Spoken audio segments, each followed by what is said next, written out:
जय भोलेनाथ। साथियों, आज के इस वीडियो में मैं आपको एक बहुत ही अच्छी जानकारी देने वाला हूं और उस जानकारी से निश्चित ही आप संतुष्ट होंगे कि तत्वों की शुद्धि कैसे करें। हमारे कई साथियों का भी ये प्रश्न आया है हमसे और उन्होंने पूछ रहे हैं कि हमारे तत्व बिगड़ जाते हैं तो फिर उनकी शुद्धि किस प्रकार करें। तो दोस्तों, ये वीडियो बहुत ही काम आने वाला वीडियो है और बहुत ही सरल तरीके से मैं आपको बताऊंगा कि तत्वों की शुद्धि किस प्रकार से करते हैं। जहाँ तक जानते हैं कि हम करते तो वही क्रिया है, स्वर क्रिया, लेकिन उसमें क्या होता है कि हम उसे समझते नहीं है कि हम ये जो कर रहे हैं वो है क्या। प्रतिदिन हम उसी को करते हैं। तो चलो दोस्तों, जानते हैं इस वीडियो के माध्यम से कि हमारे तत्वों की शुद्धि किस प्रकार से करेंगे। ये हमारे अनुभव भी कह सकते हैं। मैंने आप हमारे चैनल पर नए हैं, अभी तक आपने सब्सक्राइब नहीं किया तो सब्सक्राइब करके जरूर जुड़ जाएं। साथ ही बेल आइकन को भी दबाएं जिससे आने वाले सभी वीडियो आपको सबसे पहले मिले। स्वर ज्ञान ही ईश्वर ज्ञान है और स्वर ज्ञान ही श्रेष्ठ। वैसे तो हम सब लोग जानते ही हैं कि हम कुछ न कुछ क्रिया जो भी करते हैं वो सब स्वर क्रिया के अनुसार ही करते हैं, लेकिन उसको समझते नहीं है कि किस प्रकार से करना चाहिए हमें। लेकिन जाने अनजाने में करते ज़रूर हैं। हम आपको वही क्रिया के अनुसार आपको परफेक्ट रूप से ये बताएंगे कि तत्वों की जो शुद्धि करना है तो फिर इन क्रियाओं को करना चाहिए हमें एवरीडे, तो फिर उनसे हमारी तत्व शुद्धि हो जाते हैं। तो चलिए दोस्तों, जानते हैं कि तत्वों की शुद्धि किस प्रकार से करते हैं। और साथियों, मैं आप सभी से माफ़ी भी मांगना चाहूँगा कि हमारे गांव के घर हैं, यहाँ पर पक्षी बहुत रहते हैं और इनकी चहचहाट आवाज़ आती रहती है, तो फिर हम इनको नहीं रोक सकते हैं क्योंकि ये भी जीवन है, इनका संसार है और ये इसी में मस्त रहते हैं। तो दोस्तों, अगर आपको वीडियो सुनने में थोड़ा रिटी आए तो मैं उसके लिए क्षमा प्रार्थी हूँ, लेकिन दोस्तों ज़रूर ध्यान से सुनें। हम कीचड़ में से कमल के फूल को खिलते हुए देख सकते हैं, उसे तोड़ सकते हैं, लेकिन जो कीचड़ में उसकी जड़ें होती हैं उसे हमारे कोई मतलब नहीं होती हैं। तो बस हमारे कानों में कितनी भी रुचि आए उससे हमें कोई फ़र्क नहीं पड़ता है, पर हमारे काम की चीज़ अगर हमारी आँखें और हमारे कान या हमारे दिमाग बताता है तो फिर हमें उन चीज़ों को उठा लेना चाहिए। तो चलिए दोस्तों, इसी प्रकार से कृपया कर हमारी वीडियो में ध्यान दें, क्योंकि हमारे नॉइज की प्रॉब्लम बहुत रहती है, इसके लिए मैं सबको क्षमा प्रार्थी हूँ। तो दोस्तों, हम लोग जानते हैं कि तत्वों की शुद्धि किस प्रकार से करें।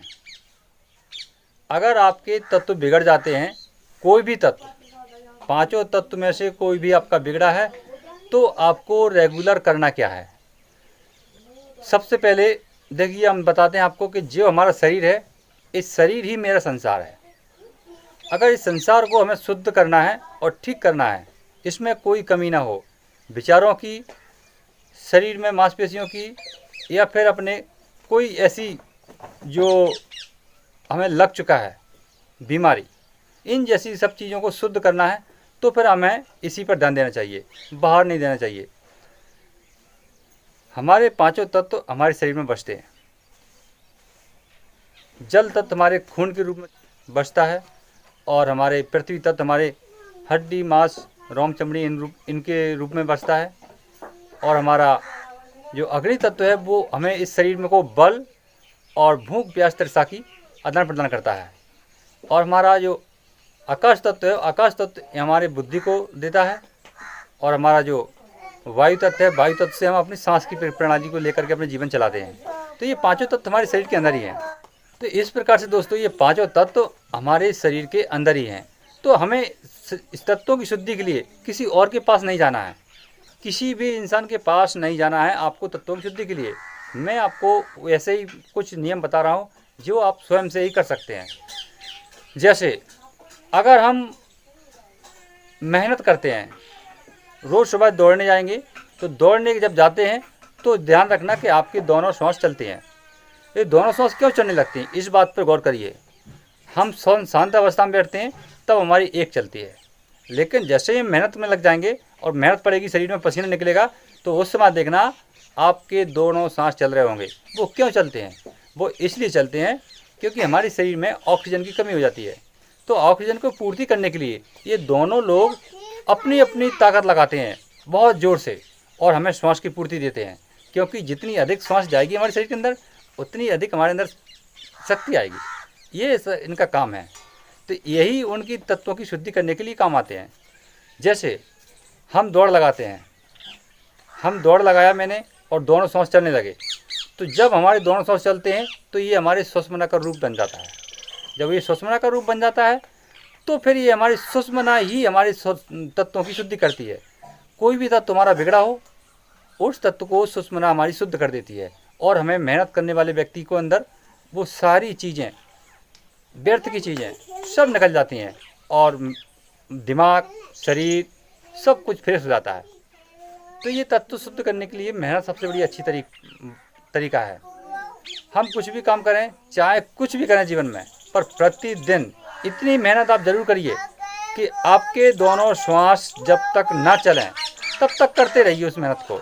अगर जब आपके दोनों श्वास चलने लगें तो फिर समझ जाएं कि आपकी सुषुम्ना चालू हुई है और आपने अपने तत्वों की शुद्धि के लिए कुछ समय दिया है। अगर यही क्रिया निरंतर हम करते रहते हैं तो फिर ये हमारी अंक बाई अंक बढ़ती रहती है और आने वाले भविष्य में हमारा शरीर, हमारा मन, हमारा सब कुछ शुद्ध हो जाता है। हमारी विचारधारा, हमारी सारी बीमारियां दूर हो जाती हैं।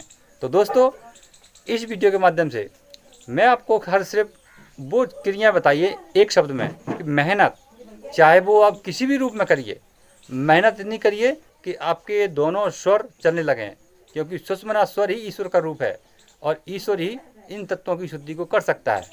हमारे अंदर हम जो भी काम करेंगे वो सब में हमारे ईश्वर का हाथ रहता है, इसलिए हम ईश्वर को ही बुलाएं उसके लिए, शुद्ध करने के लिए।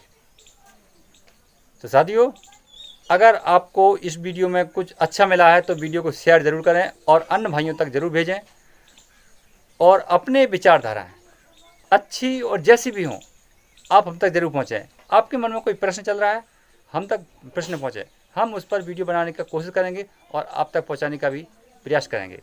चलिए दोस्तों, फिर मिलते हैं अगली वीडियो में। तब तक के लिए जय भोलेनाथ, जय हिंद, वंदे मातरम।